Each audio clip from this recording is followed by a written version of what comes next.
Penguin Random House presenta el podcast de Revista Lengua.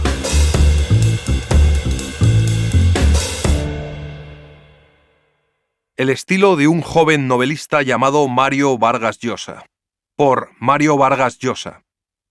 Fragmento extraído del audiolibro de Cartas a un joven novelista, narrado por Julio García. En palabras del Nobel de Literatura hispano-peruano Cartas a un joven novelista, Alfaguara, no es un manual para aprender a escribir, algo que los verdaderos escritores aprenden por sí mismos, sino que se trata de un ensayo sobre la manera como nacen y se escriben las novelas. Para poner de nuevo en valor la obra y la figura de uno de los mayores exponentes del boom latinoamericano, en Lengua recuperamos ese título para reproducir íntegramente el capítulo dedicado al estilo del novelista, un texto que es en realidad una lección magistral del oficio de escribidor y por el cual transcurren algunos de los nombres que han marcado tanto la literatura latinoamericana del siglo XX como su propia experiencia lectora: Jorge Luis Borges, Gabriel García Márquez, Julio Cortázar, Rubén Darío. Querido amigo, el estilo es ingrediente esencial, aunque no el único, de la forma novelesca.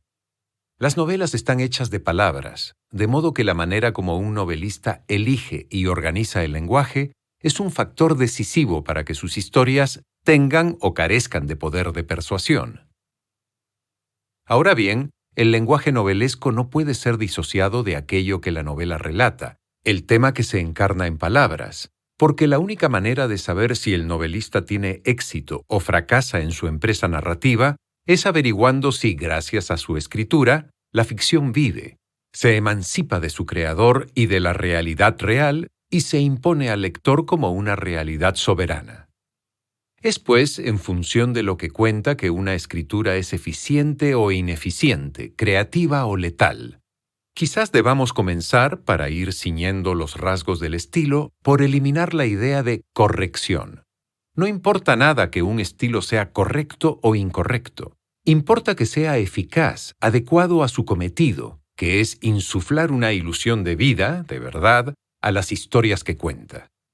Hay novelistas que escribieron correctísimamente, de acuerdo a los cánones gramaticales y estilísticos imperantes en su época, como Cervantes, Stendhal, Dickens, García Márquez y otros no menos grandes que violentaron aquellos cánones, cometiendo toda clase de atropellos gramaticales y cuyo estilo está lleno de incorrecciones desde el punto de vista académico, lo que no les impidió ser buenos o incluso excelentes novelistas, como Balzac, Joyce, Pío Baroja, Céline, Cortázar y Lezama Lima.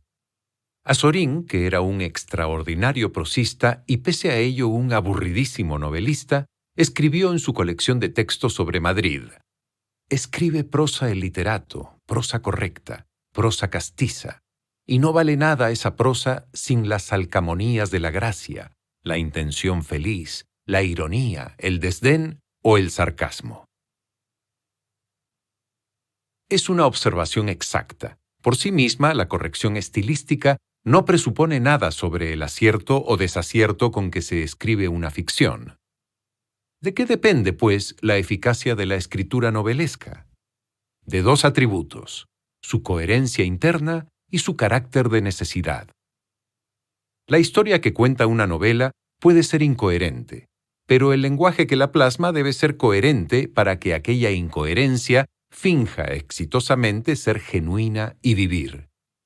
Un ejemplo de esto es el monólogo de Molly Bloom, al final del Ulysses de Joyce, torrente caótico de recuerdos, sensaciones, reflexiones, emociones, cuya hechicera fuerza se debe a la prosa de apariencia desilvanada y quebrada que lo enuncia y que conserva por debajo de su exterior desmañado y anárquico una rigurosa coherencia, una conformación estructural que obedece a un modelo o sistema original de normas y principios del que la escritura del monólogo nunca se aparta.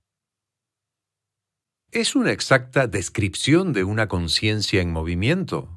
No. Es una invención literaria tan poderosamente convincente que nos parece reproducir el deambular de la conciencia de Molly cuando en verdad lo está inventando. Julio Cortázar se jactaba en sus últimos años de escribir cada vez más mal. Quería decir que para expresar lo que anhelaba en sus cuentos y novelas, se sentía obligado a buscar formas de expresión cada vez menos sometidas a la forma canónica, a desafiar el genio de lengua y tratar de imponerle ritmos, pautas, vocabularios, distorsiones, de modo que su prosa pudiera representar con más verosimilitud aquellos personajes o sucesos de su invención. En realidad, escribiendo así de mal, Cortázar escribía muy bien.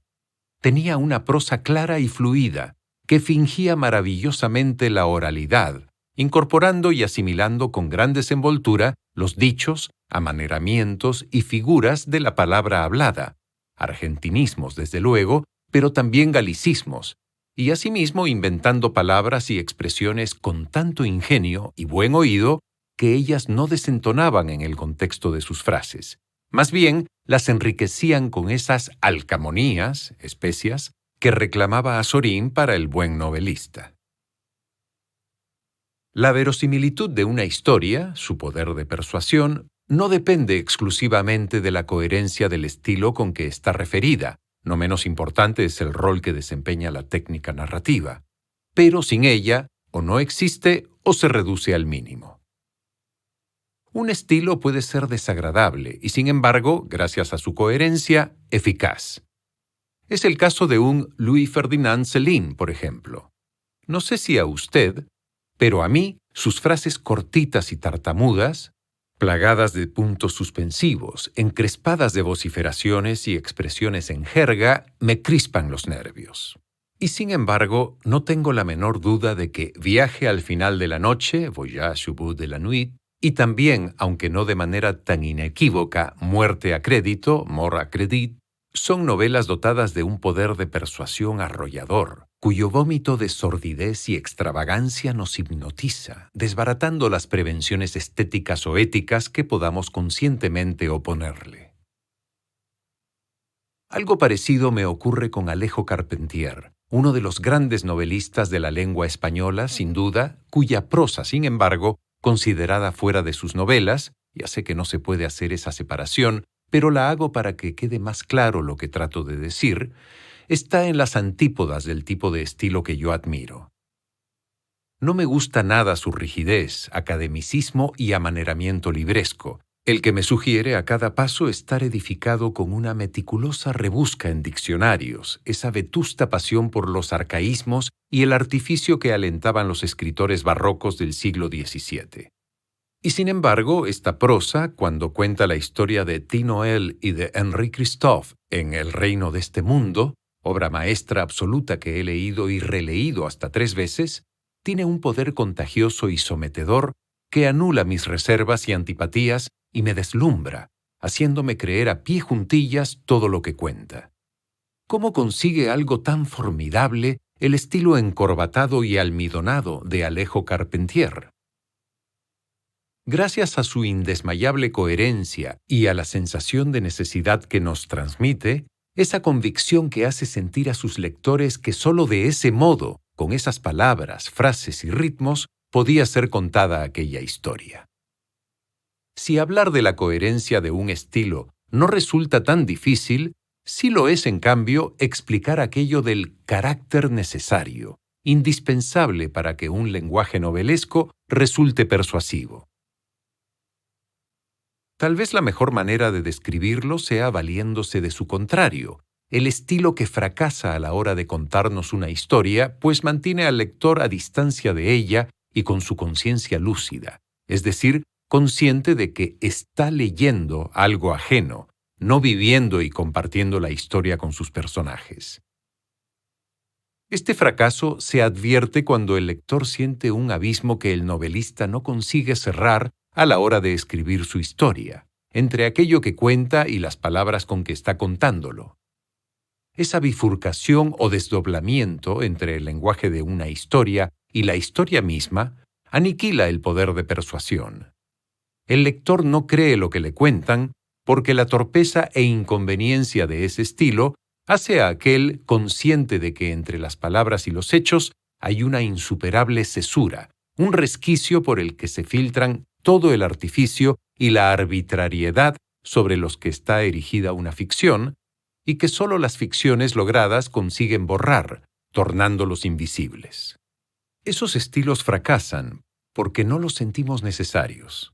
Por el contrario, leyéndolos nos damos cuenta de que esas historias contadas de otra manera, con otras palabras, serían mejores, lo que en literatura quiere decir simplemente más persuasivas.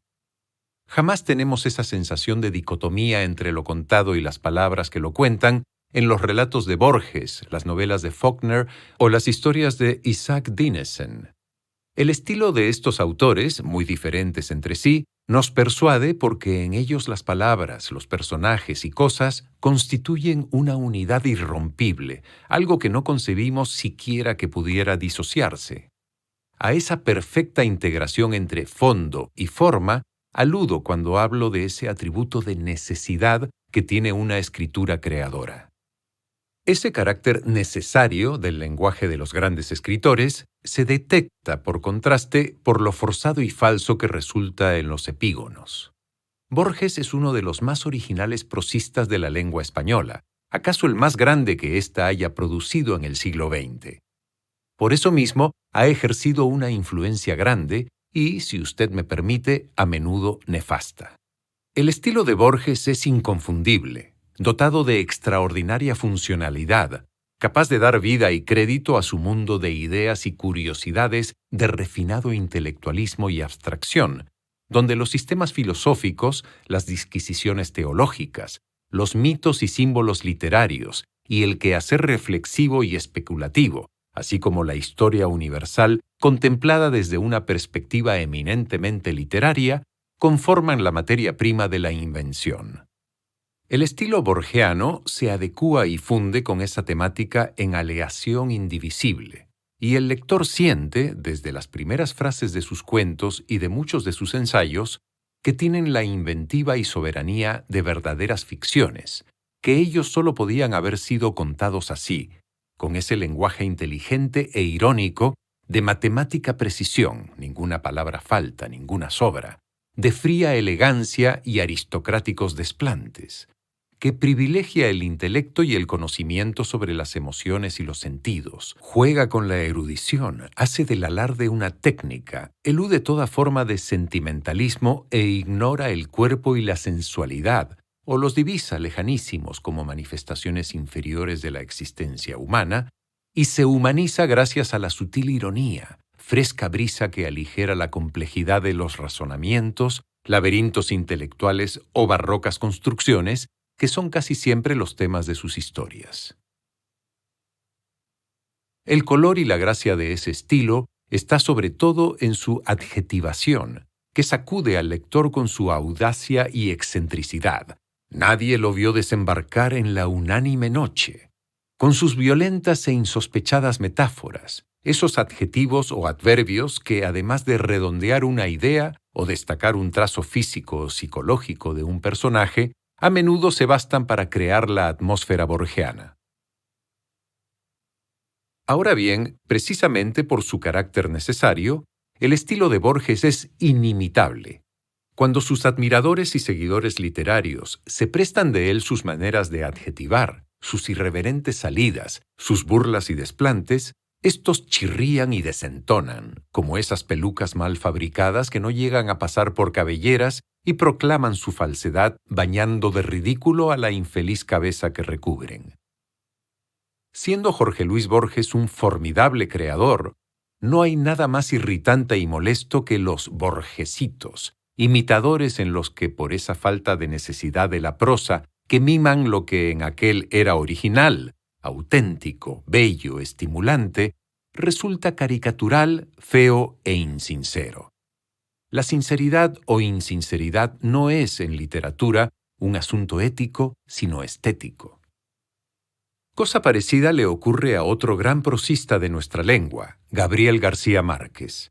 A diferencia del de Borges, su estilo no es sobrio, sino abundante, y nada intelectualizado, más bien sensorial y sensual, de estirpe clásica por su casticismo y corrección, pero no embarado ni arcaizante, más bien abierto a la asimilación de dichos y expresiones populares y a neologismos y extranjerismos, de rica musicalidad y limpieza conceptual, exento de complicaciones o retruécanos intelectuales.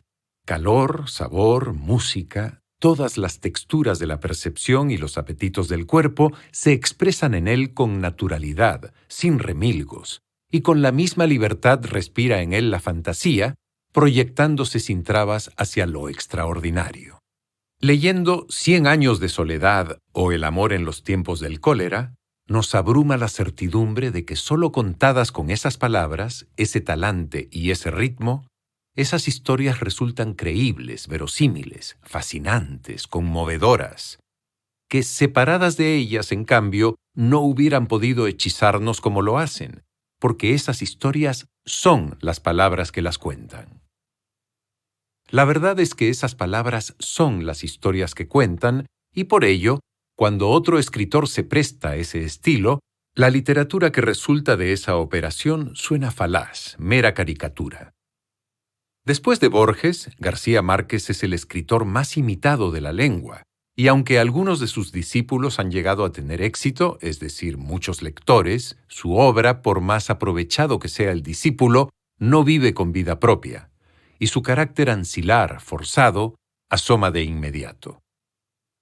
La literatura es puro artificio, pero la gran literatura consigue disimularlo y la mediocre lo delata. Aunque me parece que con lo anterior le he dicho todo lo que sé sobre el estilo, en vista de esas perentorias exigencias de consejos prácticos de su carta, le doy este. Ya que no se puede ser un novelista sin tener un estilo coherente y necesario, y usted quiere serlo, busque y encuentre su estilo.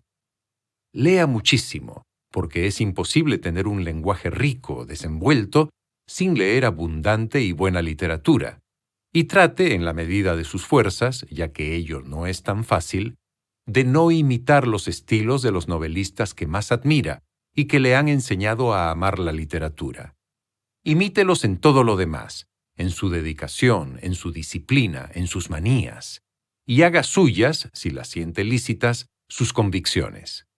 Pero trate de evitar reproducir mecánicamente las figuras y maneras de su escritura, pues si usted no consigue elaborar un estilo personal, el que conviene más que ningún otro a aquello que quiere usted contar, sus historias difícilmente llegarán a embeberse del poder de persuasión que las haga vivir.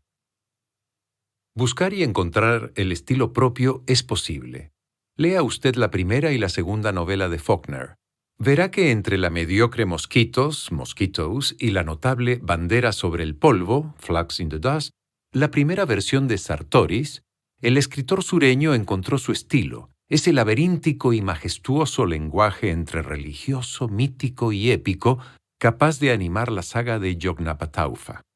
Flaubert también buscó y encontró el suyo entre su primera versión de La tentación de San Antonio, de prosa torrencial desmoronada, de lirismo romántico, y Madame Bovary, donde aquel desmelenamiento estilístico fue sometido a una severísima purga, y toda la exuberancia emocional y lírica que había en él fue reprimida sin contemplaciones, en pos de una ilusión de realidad que en efecto conseguiría de manera inigualable en los 5 años de trabajo sobrehumano que le tomó escribir su primera obra maestra.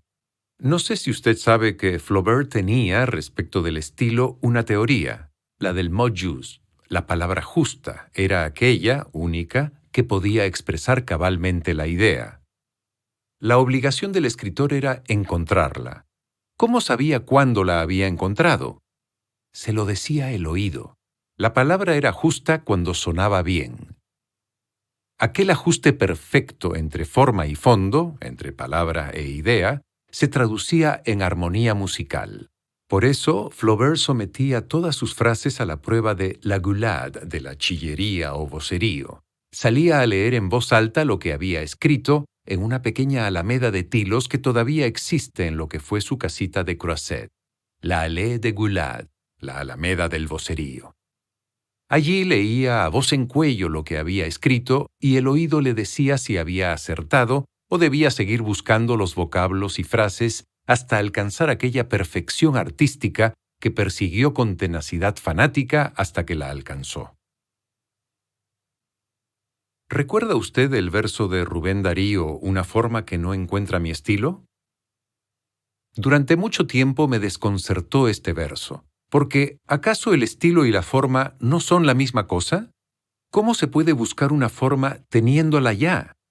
Ahora entiendo mejor que sí es posible, porque, como le dije en una carta anterior, la escritura es solo un aspecto de la forma literaria.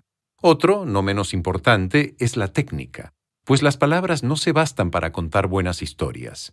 Pero esta carta se ha prolongado demasiado y sería prudente dejar este asunto para más adelante. Un abrazo. Si quieres leer este y otros artículos, entra en revistalengua.com.